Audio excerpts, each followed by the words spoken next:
El título del mensaje esta mañana es ¿quién es Jesús para mí?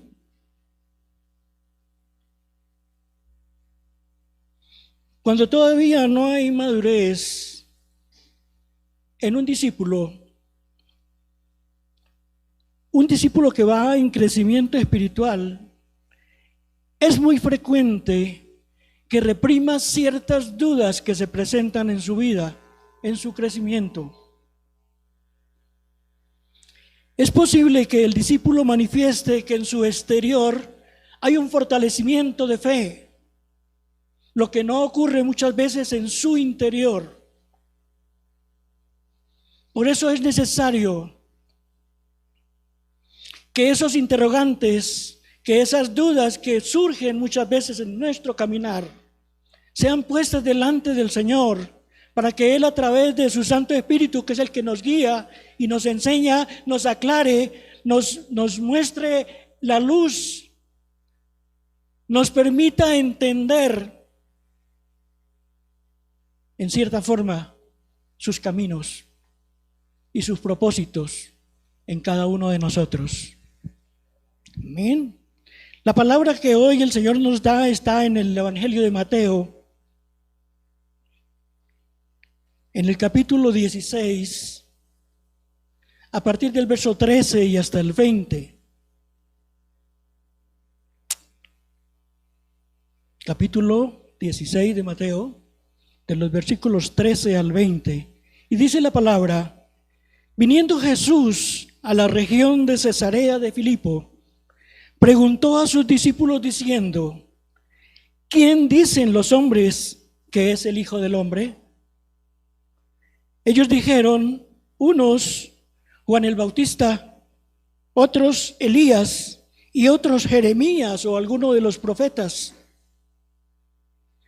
Él les dijo: ¿y vosotros quién decís que soy yo? Respondiendo Simón Pedro, dijo: tú eres el Cristo, el Hijo del Dios viviente. Entonces respondió Jesús: bienaventurado eres, Simón, hijo de Jonás, porque no te lo reveló carne ni sangre, sino mi Padre que está en los cielos. Y yo también te digo que tú eres Pedro, y sobre esta roca, sobre esta revelación divina que has tenido, sobre esa manifestación que el Padre te ha dado, sobre esta roca edificaré mi iglesia, y las puertas del Hades no prevalecerán contra ella. Y a ti te daré las llaves del reino de los cielos, y todo lo que atares en la tierra será atado en los cielos, y todo lo que desatares en la tierra será desatado en los cielos. Y entonces mandó a sus discípulos que a nadie dijesen que Él era Jesús el Cristo. Amén. Damos gracias a Dios por su palabra.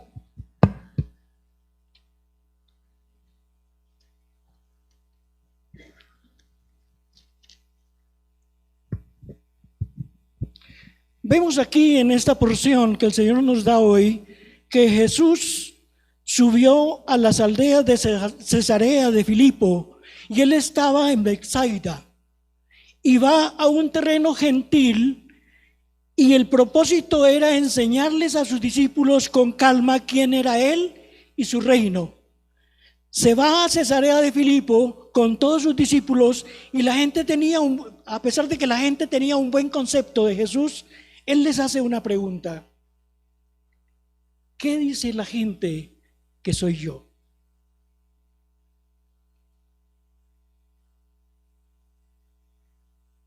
La gente tenía un buen concepto de quién era Jesús, pero no habían entendido quién era realmente. Y hoy,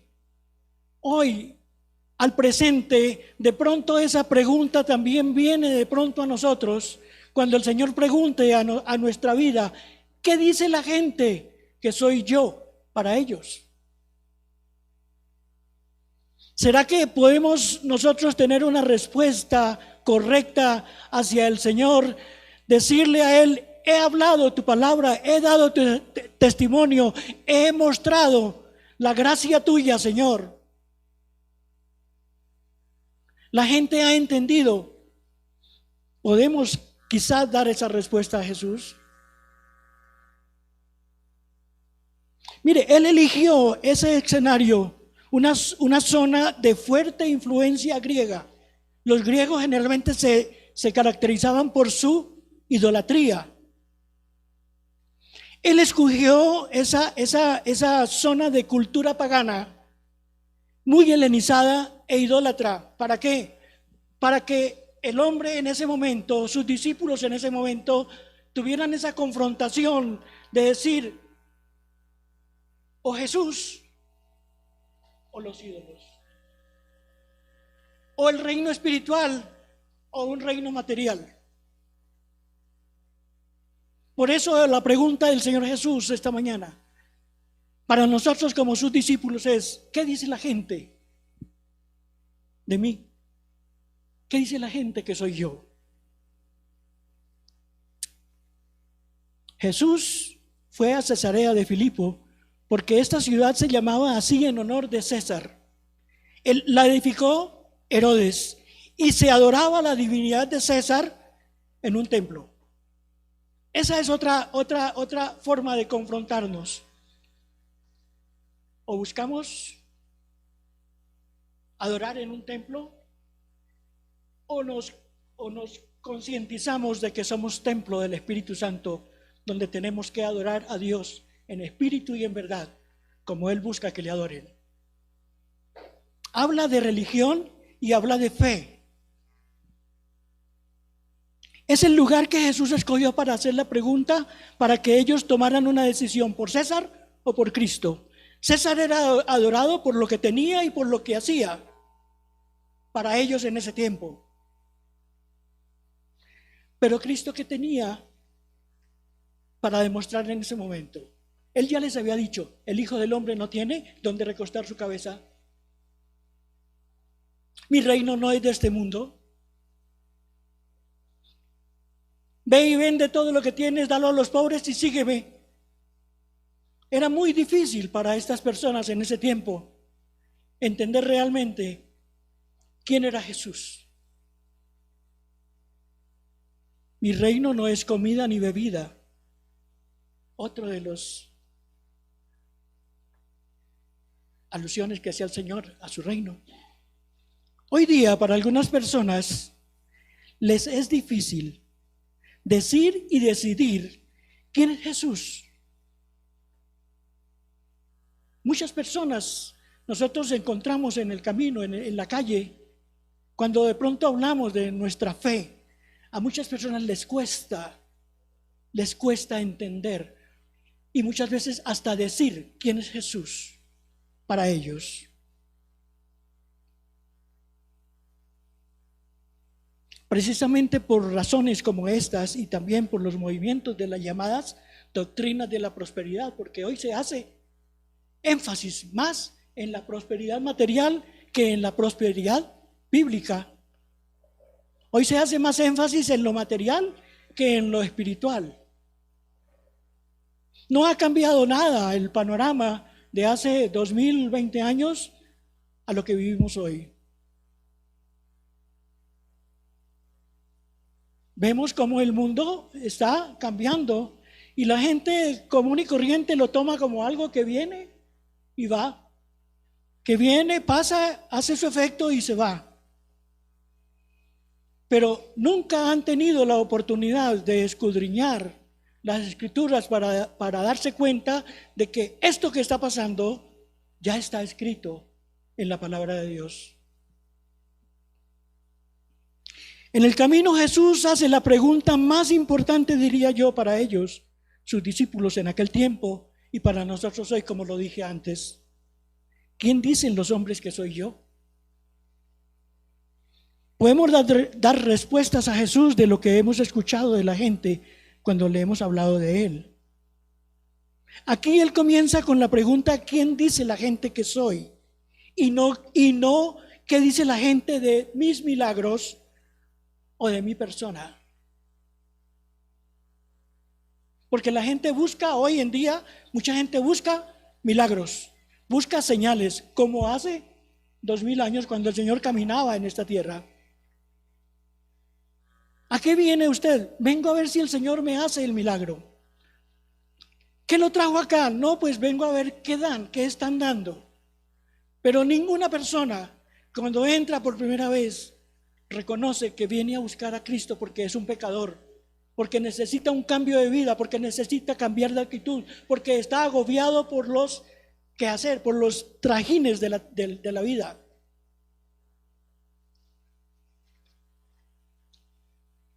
Muchos podemos decir que Jesús es el Cristo, pero ¿realmente lo decimos creyendo?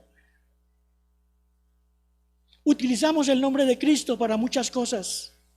En el mundo se utiliza el nombre de Cristo, aún para nombrarlo en vano, entendiendo que es uno de los mandamientos que nos dio el Señor: no tomarás su nombre en vano. Y muchas veces la gente toma el nombre de Cristo en vano.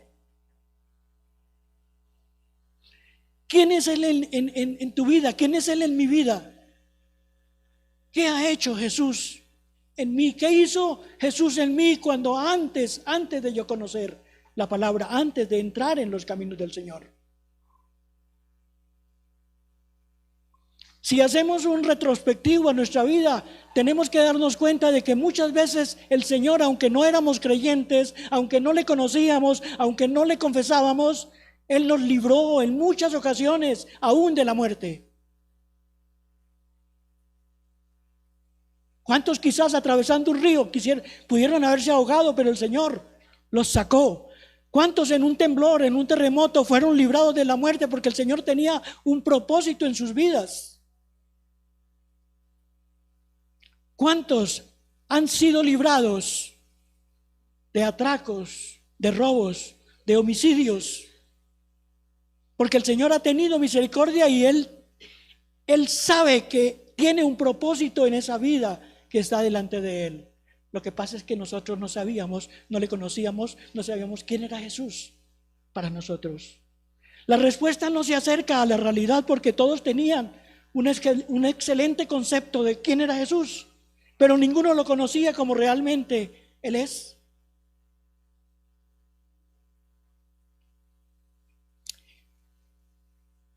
Pensaban de Él como otro más que anunciaba la venida de un Mesías. En el versículo 14 de la palabra que tomamos hoy, dice: ellos dijeron, unos Juan el Bautista, otros Elías y otros Jeremías o alguno de los profetas.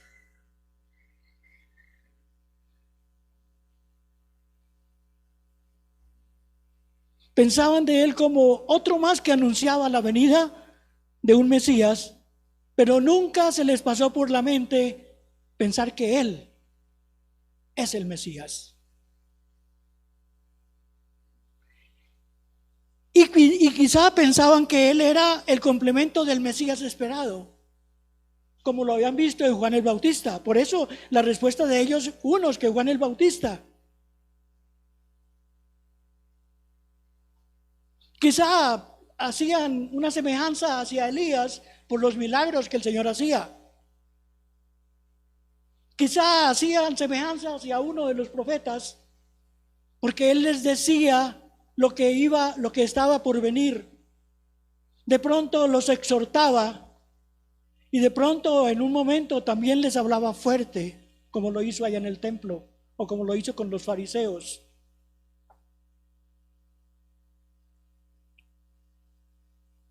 ¿Qué hizo Elías? Elías hizo muchos milagros.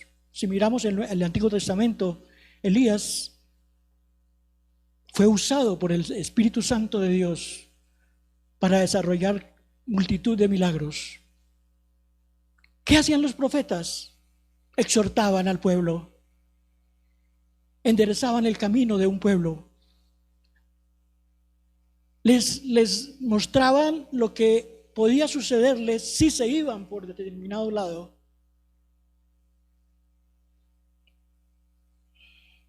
Viendo y escuchando la respuesta de sus discípulos, pensaríamos que solo están afirmando lo que habían escuchado.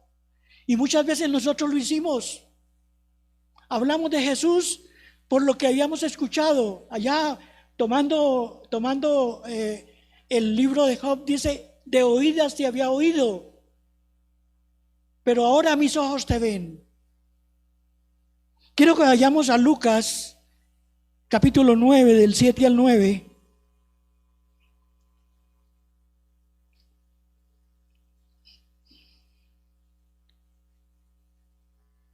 Lucas, capítulo 9.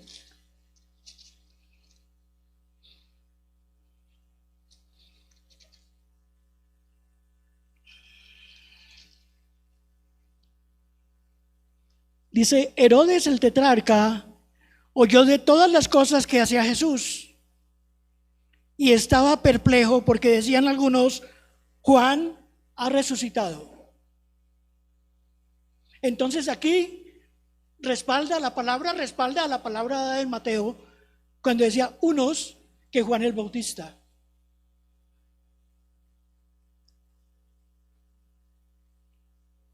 Juan ha resucitado de los muertos. Ese era un pensamiento humano. Ese era un pensamiento gentil. Ese no era el pensamiento de un creyente. Era de una persona que simplemente había escuchado de Jesús, pero no sabía realmente quién era Jesús. El versículo 8 dice, otros, Elías ha aparecido, y otros, algún profeta de los antiguos ha resucitado.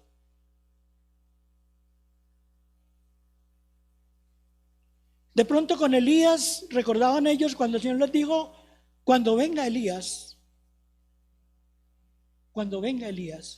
pero se estaba haciendo referencia a cuando venga el Señor, nuevamente con ese espíritu de Elías, con ese carácter de Elías. No que Elías hubiera resucitado, no que Elías vaya a reencarnar, como decían algunos. O alguno de los profetas ha resucitado. Y dijo Herodes, a Juan yo le hice decapitar. ¿Quién pues es este?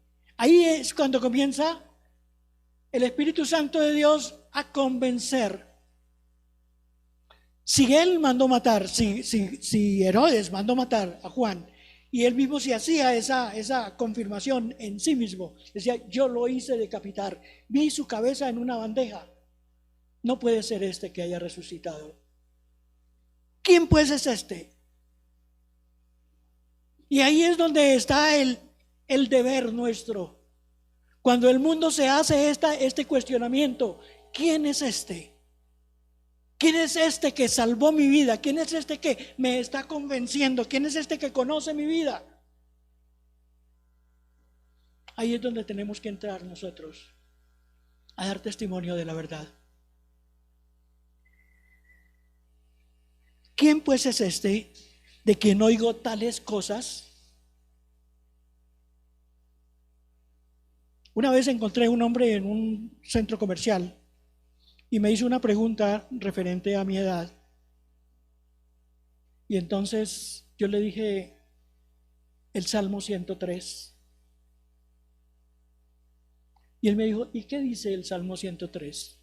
Gracias a Dios, me sabía la parte correspondiente a mi respuesta. Pero eso es algo que tenemos que tener en cuenta cuando el mundo pregunta, ¿y quién es Jesús? ¿Qué le vas a responder? ¿Y quién es Jesús en el que tú crees? ¿Y qué hace Él? ¿O qué hizo? ¿O qué tiene Él para que tú lo sigas? ¿Quién pues es este de quien oigo tales cosas? Y procuraba verle, procuraba verlo. ¿No es lo que pasa hoy día? Muchos responden lo que han escuchado, pero realmente no pueden dar testimonio de quién es Jesús para sus vidas, porque no han tenido la revelación que tuvo Pedro. No han tenido ese encuentro cara a cara cuando Cristo tocó la puerta de nuestro corazón y dijo, allá en Apocalipsis 3:20, aquí yo estoy a la puerta y llamo, si alguno abre, yo entraré y cenaré con él. Él cuando tocó la puerta descubrió nuestro corazón y descubrió todo lo que había en nuestro interior. Y propuso en nosotros un cambio de vida, una nueva vida, una cena con Él. Cuando hablamos de cena con Él, tenemos que entender que es cuando comenzamos nosotros a tener una relación más cercana con aquel que nos salvó, con aquel que murió por mí, por aquel que derramó su sangre, por aquel que vino a buscar lo que se había perdido. Eso es cuando Él dice, cenaré con Él. Cuando tú y yo nos sentamos en una mesa a cenar, siempre tenemos una persona al frente y podemos dialogar. Y eso es lo que el Señor quiere hoy. Esa cena con Él, que podamos comenzar a compartir con Él nuestra vida, comencemos a compartir con Él nuestras necesidades, nuestras debilidades, nuestros propósitos, nuestros proyectos. Y entonces Él va a decir, déjame que yo quiero comenzar a guiar tu vida. Yo quiero comenzar a ponerle un norte a tu vida, porque por donde vas no es el camino.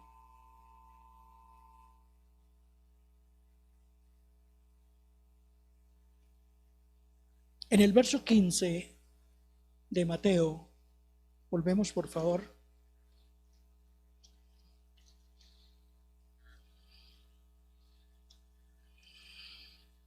Él les dijo, ¿y vosotros quién decís que soy yo?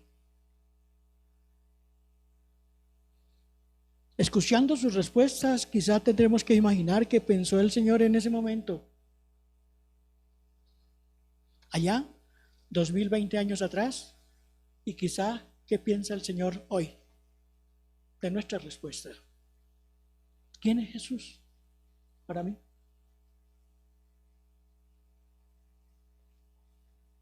Allá vemos la respuesta de acuerdo nuevamente a Lucas 9, 7 al 9 que lo leímos ahora. Y acá en el presente, ¿cuál será nuestra respuesta? ¿Quién es Jesús para ti? ¿Quién es Jesús en tu vida? ¿Qué ha hecho Él? ¿Qué está haciendo? ¿Y qué va a hacer?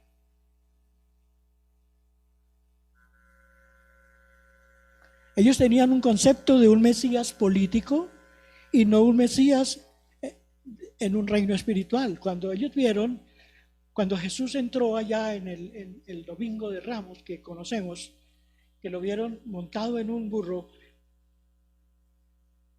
ellos no habían leído la Escritura para entender que esa era una señal que Dios estaba mostrando a su pueblo.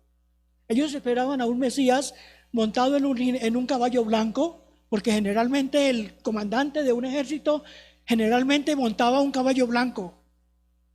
Cuando regresaba victorioso, el caballo lo llevaban sin montarlo a la guerra. Pero cuando regresaban, si veían al jinete montado en el caballo, era que había habido victoria. Y ellos esperaban ver a un Mesías montado en un caballo blanco con un ejército muy poderoso detrás de él que venía a derribar el Imperio Romano. Pero nunca se imaginaron que el que venía montado en ese pollino era el Mesías, el Hijo del Dios viviente, como dijo Pedro. Amén. Porque no habían tenido conocimiento de quién era Jesús para ellos. No conocían quién era Jesús y no había en ese momento quien les dijera quién era Jesús. Porque siempre los profetas hablaron. Si nosotros miramos hoy Ezequiel 4, de pronto nos cueste entender qué quería decir el Señor a través de Ezequiel 4. Si miramos a Jeremías también, muchas veces encontramos textos que nos es difícil entenderlos. Y eso suponiendo que hoy nuestro entendimiento está mucho más desarrollado. Tenían que entender que Jesús era el Mesías y que venía a morir para salvarlos de sus pecados, de nuestros pecados. Ese es el concepto que debemos tener y que debemos darle a la gente. ¿Quién es Jesús? el Cordero de Dios que quita el pecado del mundo, aquel que se dio en una cruz y derramó su sangre por nosotros para que nosotros no tuviésemos que pagar con la muerte por nuestros pecados. Él nos dio vida cuando Él murió. Y cuando Él resucitó nos dio victoria. Hay que entender eso. Cuando Él murió nos dio vida a nosotros. Porque tomó las actas que eran en contra de nosotros, las tomó para sí y por ellas pagó con su vida en la cruz.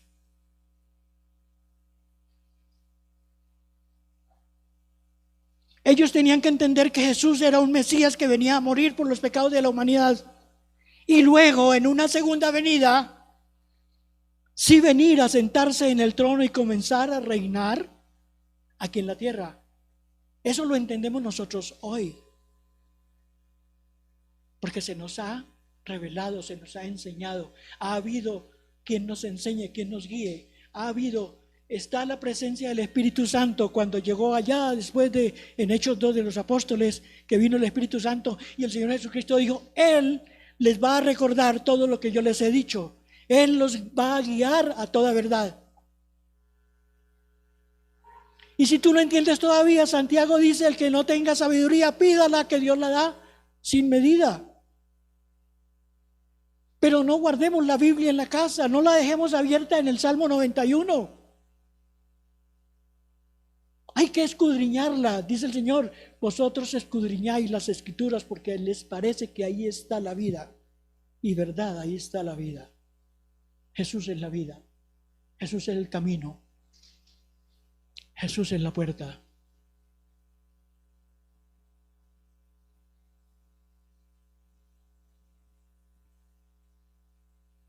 Ahora vemos que Jesús subió a las aldeas de Cesarea de Filipo. Él estaba en Betsaida, iba a un terreno gentil y el propósito era enseñarles a sus discípulos con calma quién era Él y su reino. Entonces hace esta otra pregunta. ¿Y ustedes quién dicen que soy? En el verso 16 de este capítulo 16 de Mateo. En el 15 dice, Él les dijo, ¿y vosotros quién decís que soy yo? Y en el 16 dice, respondiendo Simón Pedro, dijo, tú eres el Cristo, el Hijo del Dios viviente. Entonces le respondió Jesús, bienaventurado eres, Simón, hijo de Jonás, porque no te lo reveló carne ni sangre, sino mi Padre que está en los cielos. Y esa es la revelación que hoy el Señor nos da a nosotros como sus discípulos. El Señor Jesús dijo allá, cuando Felipe le preguntó, muéstranos al Padre y nos basta. Jesús le dijo, tanto tiempo hace que estoy con ustedes, Felipe, y no me has conocido. Y Colosenses 1:15 dice, Él es la imagen visible del Dios invisible. Él es el principio y el fin, Él es el alfa y el omega.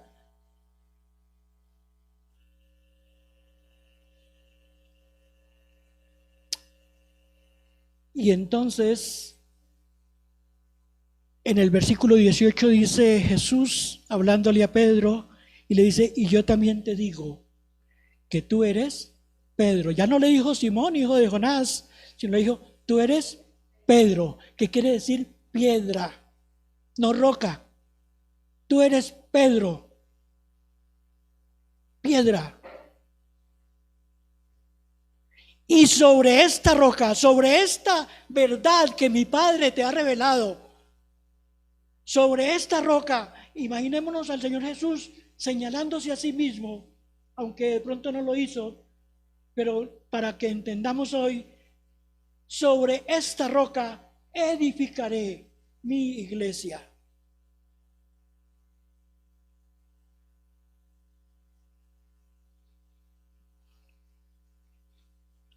Esta palabra profética de Jesús en este momento tuvo cumplimiento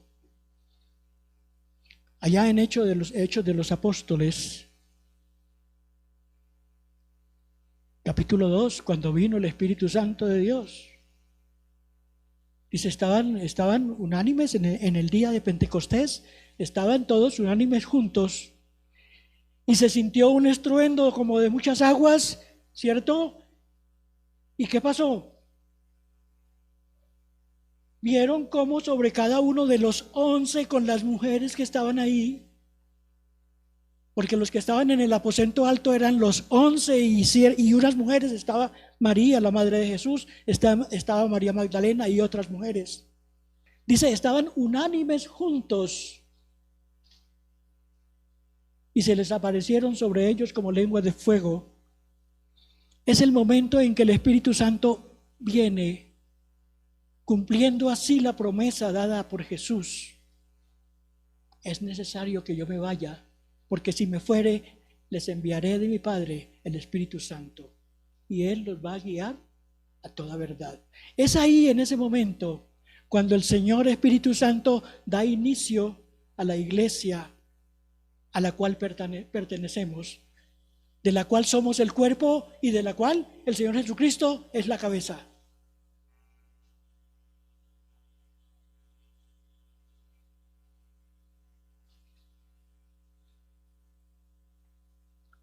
Aquí Pedro manifiesta quién es realmente Jesús.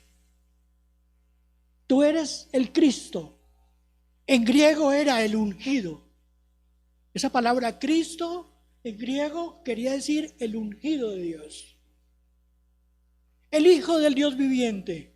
Ellos siempre que proclamaban el nombre del Señor, hablaban como el Dios viviente, el que vive por los siglos, el que es, el que era, el que es y el que ha de ser, el que ha de venir. El mismo Pedro nos da la confirmación de quién es la roca en 1 de Pedro 2, del 4 al 8. Quiero que miremos esa cita. 1 de Pedro 2, del 4 al 8.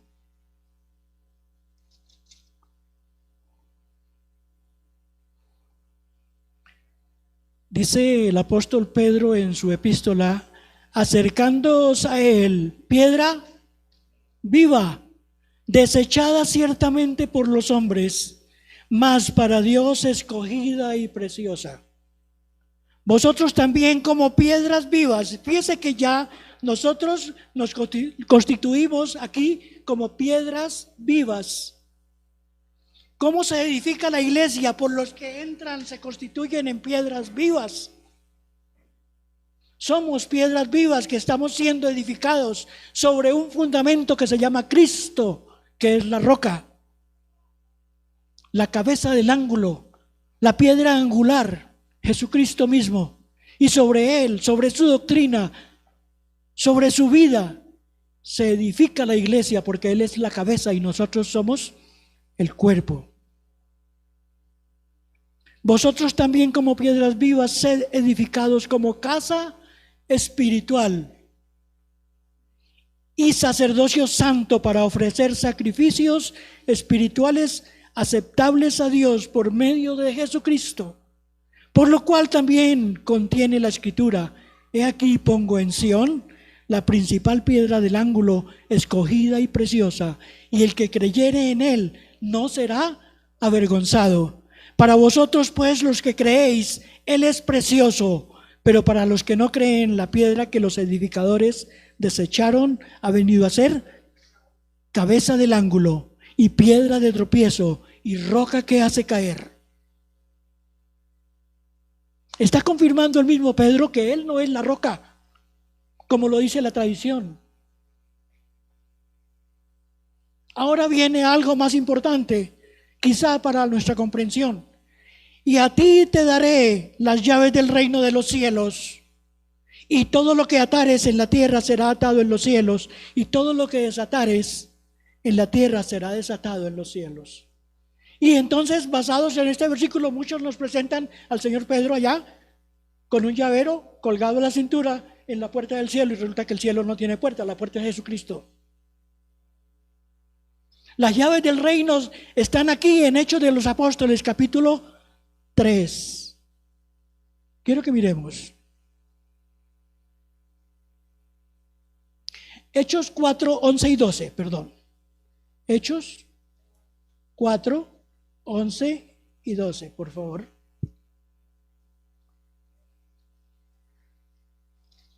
Este Jesús es la piedra reprobada por vosotros los edificadores, la cual ha venido a ser cabeza de ángulo. Y el 12. Y en ningún otro hay salvación, porque no hay otro nombre bajo el cielo dado a los hombres en que podamos ser salvos. Amén. Entonces, ¿quién es la roca? Hoy ya podemos entender quién es Jesús para nosotros. Y ya podemos responderle al mundo, ¿quién es Jesús? El que cambió mi vida, el que me perdonó, el que me permitió que yo tenga una esperanza de vida en la eternidad, el que tiene palabras de vida y no de muerte para mí. Aquí es cuando entendemos quién es el que convence las vidas y convierte los corazones. Solo Dios, a través de su Santo Espíritu, nos puede revelar realmente quién es Jesús. Pero solo si en nuestro corazón está ese deseo de aceptarlo y conocerlo. Por eso el Señor dice, yo estoy a la puerta y llamo. En Marcos 8:31 dice, y comenzó a enseñarles que le era necesario al Hijo del Hombre padecer mucho y ser desechado por los ancianos, por los principales sacerdotes y por los escribas, y ser muerto y resucitar después de 3 días. Para ellos no sería lógico que siendo el Mesías tuviera que ir no a reinar sino a morir. Y si miramos allá en Romanos 1:16, cuando dice el apóstol Pablo, y no me avergüenzo del evangelio porque es poder de Dios para todo aquel, para el que cree. Era muy difícil para Pablo llegar a Roma a predicar sobre un Cristo que se dejó matar, porque para los romanos sus dioses eran inmortales. Pero ahí es donde está el valor de la palabra. No te dejaré, no te desampararé. Cuando tú te levantas a dar testimonio de Jesús, tienes que dar testimonio. Dice Pablo, dice, predico a un Cristo crucificado, pero que no se quedó en la cruz ni se quedó en la tumba, sino que resucitó en victoria y hoy vive y reina por los siglos, sentado a la derecha del Padre, y que un día le veremos venir en gloria.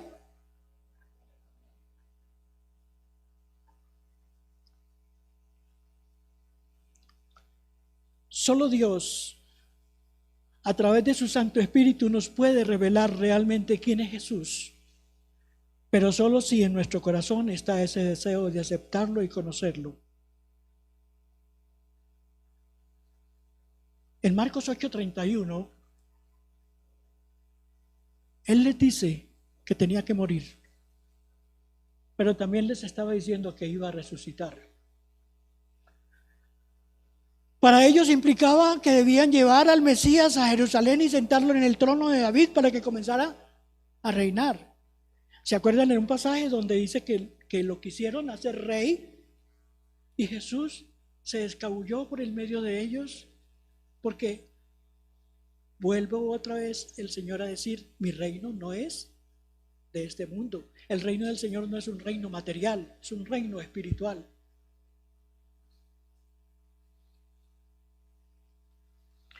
Jesús no podía ahondar con ellos el significado de su muerte sin que ellos entendieran realmente quién era Jesús como el Mesías. Por eso las preguntas que él hizo. Para poder decirles que, o hacerles entender que él debía morir, ellos tenían primero que entender quién era Jesús para sus vidas. Esto chocaba con su pensamiento hasta el momento en que Pedro reconoció la verdad. Conoceréis la verdad y la verdad os hará libres. Amén. El Señor quería saber lo que realmente ellos opinaban de Él. Y si ellos lograban llegar más lejos con la respuesta de Pedro. Aunque no fue así, porque vemos cómo Tomás simplemente no creía, sino metía sus dedos allá en la cicatriz de los clavos y en su costado metía su mano. Jesús quería que ellos entendieran qué tipo de Mesías era Él. Mientras no lo entendieran, seguiría la prohibición que Él les había hecho en Marcos 8:30 y que lo encontramos también acá en el 20. Entonces Jesús mandó a sus discípulos que a nadie dijesen que era Jesús, el Cristo. Pero Él les mandó que no dijesen esto de Él a ninguno.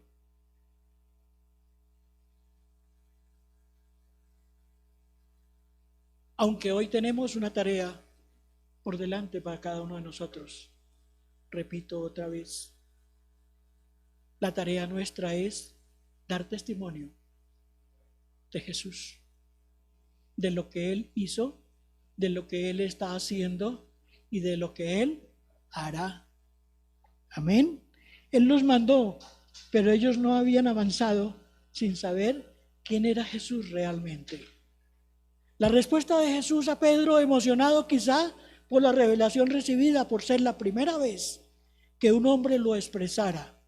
Era la primera vez que un hombre expresaba realmente quién es Jesús. Tú eres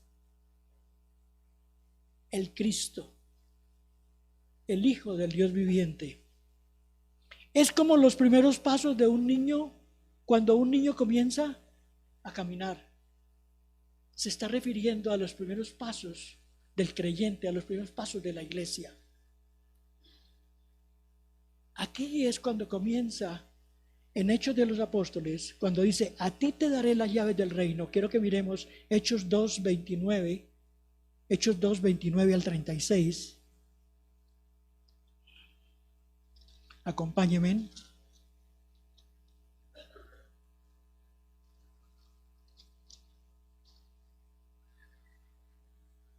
Pedro, lleno del Espíritu Santo. ¿Quién era Pedro?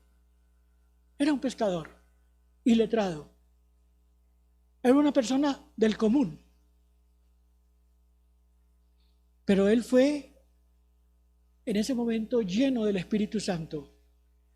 Y se levanta con esa convicción, con esa fortaleza que solamente puede venir de parte del Señor Espíritu Santo.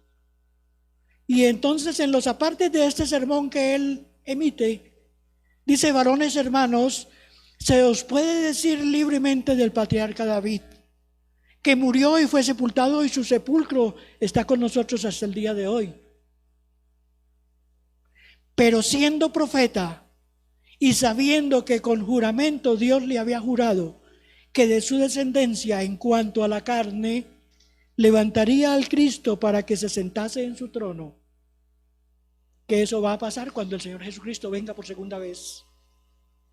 Viéndolo antes, habló de la resurrección de Cristo, que su alma no fue dejada en el Hades, ni su carne vio corrupción. Y el 32 dice, a este Jesús resucitó Dios, de lo cual todos nosotros somos testigos. Ese es el testimonio nuestro. Cristo resucitó. La tumba está vacía. Él no se quedó en la tumba como los líderes de muchas religiones que conocemos. Cristo resucitó y su tumba está vacía. Así que exaltado por la diestra de Dios y habiendo recibido del Padre la promesa del Espíritu Santo, ha derramado esto que vosotros veis y oís. Todos se hacían conjeturas dentro de sí. ¿Y de dónde ha recibido tanta sabiduría? El Espíritu Santo estaba llenando las vidas en ese momento y estaba en ese momento comenzando a vivir la iglesia universal de nuestro Señor. Porque hoy estamos aquí, es la iglesia, pero es la iglesia local. Somos parte del cuerpo de Cristo. No que esta sea el cuerpo de Cristo, somos parte del cuerpo de Cristo. Quizá tengamos que reconsiderar en qué partecita del cuerpo de Cristo estamos cada uno de nosotros, para que no nos jactemos de pronto, no haya jactancia.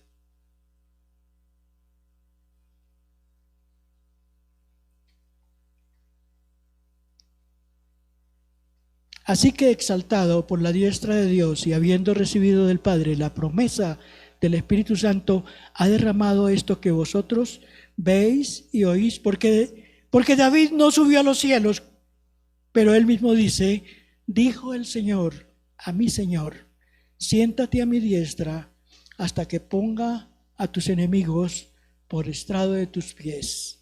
Sepa pues ciertísimamente toda la casa de Israel que a este Jesús, a quien vosotros crucificasteis, Dios le ha hecho Señor y Cristo. Amén. Allá en Filipenses,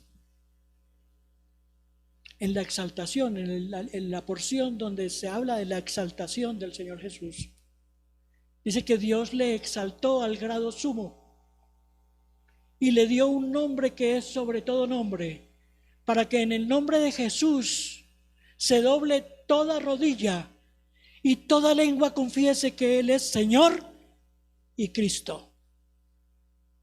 Amén. Concluimos. Hoy día los hombres siguen expresando opiniones sobre Jesús. Unos dicen que fue un gran maestro de la humanidad, un gran profeta, un gran hombre de Dios. Si vemos, son cosas bonitas y hermosas, pero inexactas e incompletas. Quizás al Señor no le interesa lo que digan los que no son sus discípulos, pero lo que dicen después de elaborar porque lo dicen después de elaborar sus mentes. Lo que le interesa al Señor en este momento es el concepto que tengamos de Él, porque Él conoce nuestros corazones. Para Él no hay nada oculto. Amén. Nosotros sus discípulos, y que ojalá sea igual al testimonio que dio Pedro en el momento de ser lleno por el Espíritu Santo y recibiendo la revelación de quién es realmente Jesús para su vida. Por eso la pregunta hoy es, ¿quién es Jesús para mí? Hágase esa pregunta. Pongámonos de pie.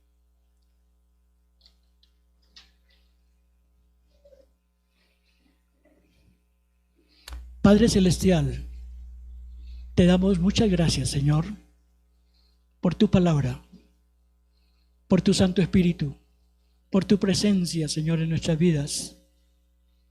Ayúdanos, Señor, en adelante a tener la fortaleza, Padre,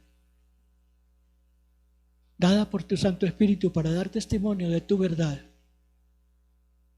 de tu poder, de tu misericordia, de lo que hemos visto, de lo que hemos oído y de lo que somos testigos en este momento, de lo que estamos viviendo como iglesia y también de lo que ha de suceder en el tiempo por venir, porque vivimos tiempos difíciles, tiempos proféticos.